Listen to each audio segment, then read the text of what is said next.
Daniel 1:1 through 2:23. During the 3rd year of King Jehoiakim's reign in Judah, King Nebuchadnezzar of Babylon came to Jerusalem and besieged it. The Lord gave him victory over King Jehoiakim of Judah and permitted him to take some of the sacred objects from the temple of God. So Nebuchadnezzar took them back to the land of Babylonia and placed them in the treasure house of his God.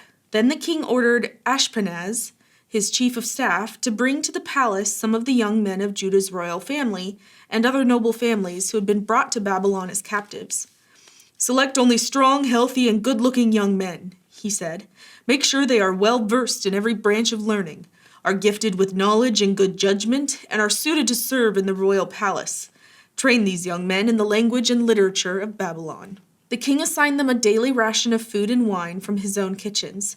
They were to be trained for 3 years, and then they would enter the royal service. Daniel, Hananiah, Mishael, and Azariah were 4 of the young men chosen, all from the tribe of Judah. The chief of staff renamed them with these Babylonian names. Daniel was called Belteshazzar, Hananiah was called Shadrach, Mishael was called Meshach, Azariah was called Abednego. But Daniel was determined not to defile himself by eating the food and wine given to them by the king. He asked the chief of staff for permission not to eat these unacceptable foods.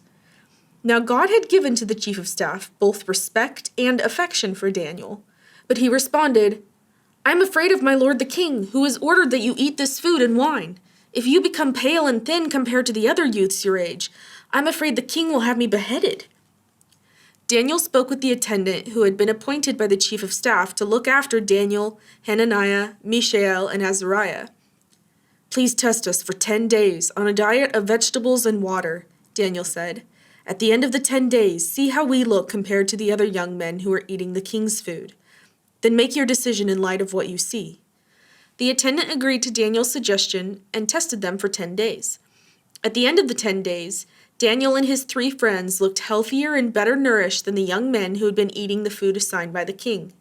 So after that, the attendant fed them only vegetables instead of the food and wine provided for the others. God gave these 4 young men an unusual aptitude for understanding every aspect of literature and wisdom. And God gave Daniel the special ability to interpret the meanings of visions and dreams. When the training period ordered by the king was completed, the chief of staff brought all the young men to King Nebuchadnezzar. The king talked with them, and no one impressed him as much as Daniel, Hananiah, Mishael, and Azariah. So they entered the royal service. Whenever the king consulted them in any matter requiring wisdom and balanced judgment, he found them 10 times more capable than any of the magicians and enchanters in his entire kingdom.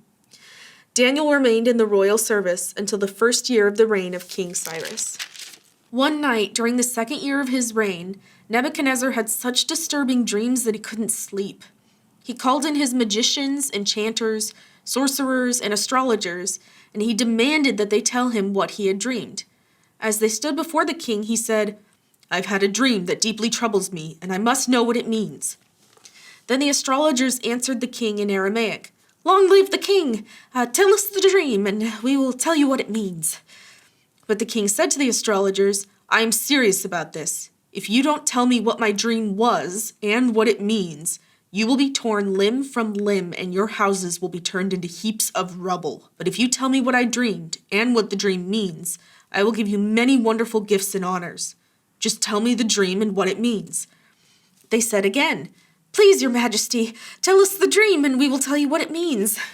The king replied, "I know what you are doing. You're stalling for time because you know I am serious when I say, if you don't tell me the dream, you are doomed.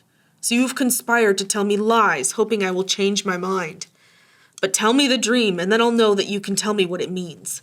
The astrologers replied to the king, "No one on earth can tell the king his dream, and no king, however great and powerful, has ever asked such a thing of any magician, enchanter, or astrologer. The king's demand is impossible. No one except the gods can tell you your dream, and they do not live here among people." The king was furious when he heard this, and he ordered that all the wise men of Babylon be executed. And because of the king's decree, men were sent to find and kill Daniel and his friends. When Arioch, the commander of the king's guard, came to kill them, Daniel handled the situation with wisdom and discretion. He asked Arioch, "Why has the king issued such a harsh decree?" So Arioch told him all that had happened. Daniel went at once to see the king and requested more time to tell the king what the dream meant. Then Daniel went home and told his friends Hananiah, Mishael, and Azariah what had happened. He urged them to ask the God of heaven to show them his mercy by telling them the secret so they would not be executed along with the other wise men of Babylon. That night the secret was revealed to Daniel in a vision. Then Daniel praised the God of heaven. He said, "Praise the name of God forever and ever, for he has all wisdom and power. He controls the course of world events. He removes kings and sets up other kings. He gives wisdom to the wise and knowledge to the scholars.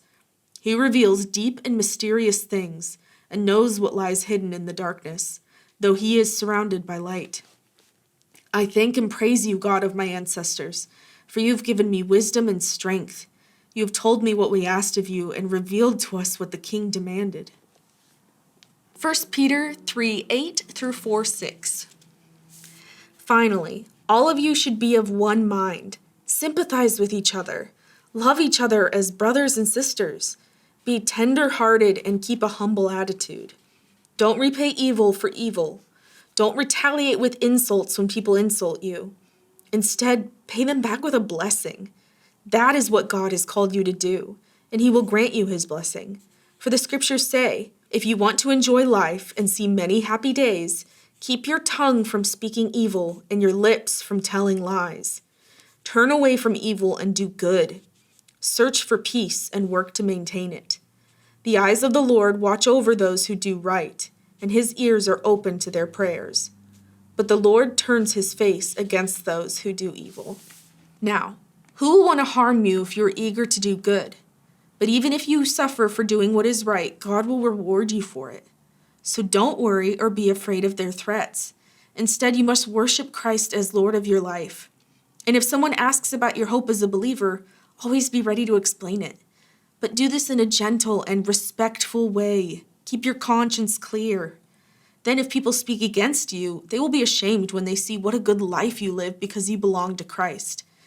Remember, it is better to suffer for doing good, if that is what God wants, than to suffer for doing wrong.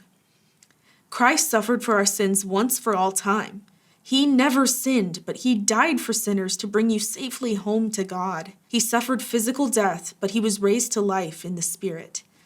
So he went and preached to the spirits in prison, those who disobeyed God long ago, when God waited patiently while Noah was building his boat. Only 8 people were saved from drowning in that terrible flood.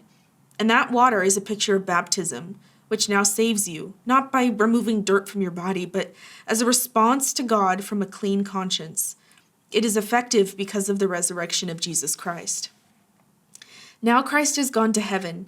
He is seated in the place of honor next to God, and all the angels and authorities and powers accept his authority. So then, since Christ suffered physical pain, you must arm yourselves with the same attitude he had, and be ready to suffer too. For if you have suffered physically for Christ, you have finished with sin. You won't spend the rest of your lives chasing your own desires, but you will be anxious to do the will of God. You have had enough in the past of the evil things that godless people enjoy, their immorality and lust, their feasting and drunkenness and wild parties, and their terrible worship of idols. Of course, your former friends are surprised when you no longer plunge into the flood of wild and destructive things they do.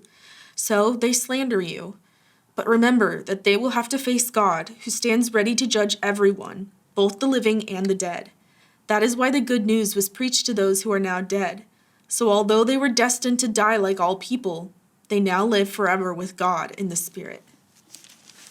Psalm 119, 65 through 80. You've done many good things for me, Lord, just as you promised. I believe in your commands. Now teach me good judgment and knowledge. I used to wander off until you disciplined me, but now I closely follow your word. You are good and do only good. Teach me your decrees. Arrogant people smear me with lies, but in truth I obey your commandments with all my heart. Their hearts are dull and stupid, but I delight in your instructions. My suffering was good for me, for it taught me to pay attention to your decrees. Your instructions are more valuable to me than millions in gold and silver. You made me. You created me. Now give me the sense to follow your commands. May all who fear you find in me a cause for joy, for I have put my hope in your word. I know, O Lord, that your regulations are fair. You disciplined me because I needed it. Now let your unfailing love comfort me, just as you promised me, your servant. Surround me with your tender mercy so I may live, for your instructions are my delight. Bring disgrace upon the arrogant people who lied about me. Meanwhile, I will concentrate on your commandments. Let me be united with all who fear you, with those who know your laws. May I be blameless in keeping your decrees, then I will never be ashamed. Proverbs 28:14. Blessed are those who fear to do wrong, but the stubborn are headed for serious trouble.